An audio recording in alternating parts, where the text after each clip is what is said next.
I can't stand the inauthenticity. It has to stop. I tried with you, Meghan, really. You got to pick a lane. You got to stay in it, okay? That's all I'm saying. She suffers from such a rare disorder of being unable to just be a human. I know. Yeah. I know. Yeah. Recording it. Like, why would you record this for any reason? Why would you record this in the hospital?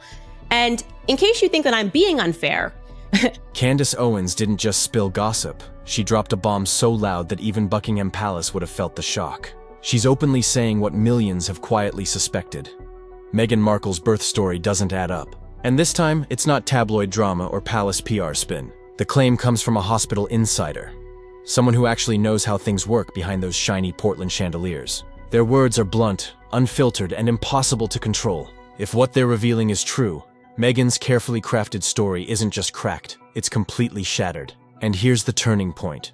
If Archie's birth story falls apart, then how much of the Sussex fairy tale will collapse with it? you had this idea with your husband that you should twerk and put up a camera. That's the part that really bothers me. Put up a camera, fixate it, and then both of you start twerking. Let's rewind to Harry's memoir, Spare. He describes it almost like a dream.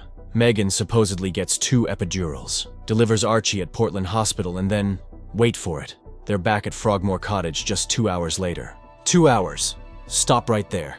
Anyone who has experienced childbirth, or even sat in London traffic, knows that story belongs in a Marvel script. London traffic alone can take an hour. That would mean Meghan labored, delivered, recovered, packed up, and got discharged all within 60 minutes after 2 epidurals. Come on, that's not childbirth. That's a glitch in the multiverse. And Meghan's interviews only make it messier. She's given 3 different reasons for why the press wasn't called. Was it racism?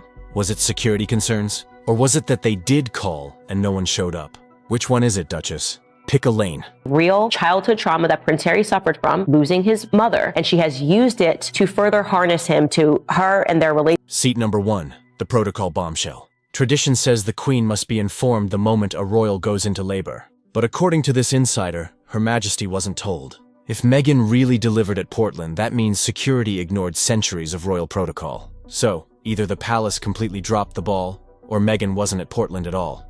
Receipt number 2, the Portland problem. This isn't some busy NHS ward. It's a luxury retreat with chandeliers, private chefs, and flowers lining the halls. But here's the shocking twist. It doesn't even have a public emergency department. If something had gone wrong, Meghan would have been rushed out. And Harry bragging about spa candles, birthing balls, and tubs, while Meghan was a high-risk pregnancy in her late 30s, sounds less like medical reality and more like an Instagram wellness retreat. Really hard with her and her, I would say, lack of brand clarity. Receipt number 3, the epidural enigma. Harry claimed Meghan had 2 epidurals. Medical professionals nearly rolled their eyes into another dimension. An epidural isn't like popping 2 Tylenols. It's a catheter carefully adjusted as needed. Removing and reinserting one during labor is a nightmare scenario that's almost never done. So, either Harry completely misunderstood the procedure, or the story was dressed up for maximum drama. Receipt number 4, the laughing gas joke. Remember Harry bragging that he inhaled all the nitrous oxide meant for Meghan? Funny soundbite, sure. But in reality, those tanks aren't just sitting around like party balloons. They're supervised and closely monitored at all times. So what was that story really? The truth? Or just another comedy sketch designed for late-night laughs? Him, he actually believes that Meghan Markle is Princess Diana. So in case you missed it, it turns out Meghan Markle is Princess Diana. That's what. Receipt number 5, the impossible discharge. Childbirth isn't a drive-through. With epidurals, mothers are monitored for at least 24 hours. With C-sections, it's 3 to 4 days minimum. Yet Harry insists they were home in just 2 hours. That's not just unlikely, it's medically impossible. She was about 7 months pregnant, and this is when they were still within the royal family. And she said, I was going to kill myself, but I didn't do it because I didn't want you to suffer the same thing that you suffered with your mom. She actually came out and said that Naturally, social media pounced like wolves. Twitter lit up with memes of Meghan leaving Portland as if it were just a Starbucks run. 1 baby, 2 epidurals, hold the paparazzi. TikTok had a field day, stitching Harry's chicken run tale with Nando's closing hours. Newsflash, Nando's shuts at 11, not 2 a.m. Instagram dragged the secret elevator story with viral reels of janitors shrugging.